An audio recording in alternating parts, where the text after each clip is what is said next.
dark days of World War II, the Empire of Japan swept across the Pacific with terrifying speed. Pearl Harbor, the Philippines, Singapore.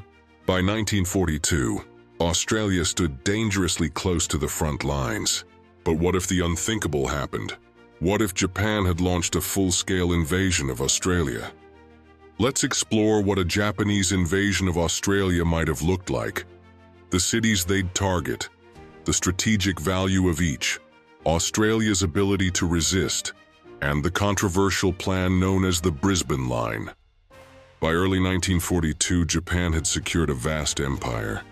Hong Kong, the Dutch East Indies, Malaya, and Singapore had all fallen. Darwin was bombed in February, a chilling reminder that Australia was now within striking distance. So what stopped Japan from invading next? And if they had, what would their strategy be? A Japanese invasion would require choosing key targets. Let's break them down by strategic value. Already under attack, Darwin would likely be the first target. Its northern location made it a logical beachhead.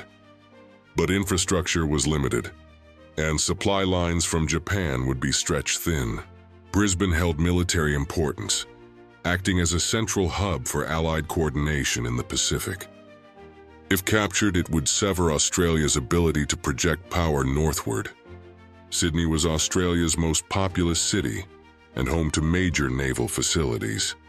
Taking Sydney would be a massive blow, both militarily and psychologically. Melbourne was a political and industrial center, crucial to Australia's war economy. If Japan aimed to fully cripple the nation, this would be a prime target. Perth and Adelaide were isolated but still significant. Perth's port could be a western foothold, while Adelaide's industry would contribute to a total war effort. But could Japan really pull it off? In 1942, Australia had a population of just 7 million. Its military strength? Around 700,000 men under arms, many of whom were already deployed overseas. Japan's advantage lay in naval superiority and experience in amphibious assaults. But occupying Australia, a vast, sparsely populated continent, would demand enormous manpower and logistics they didn't have. Any invasion would trigger an immediate response from the Allies, especially the United States. Following the fall of the Philippines, thousands of American troops were already being stationed in Australia. General Douglas MacArthur famously relocated to Brisbane, making it his base of operations. The U.S. Pacific Fleet, British forces from India and Ceylon, and New Zealand troops would all play a role in defending the continent.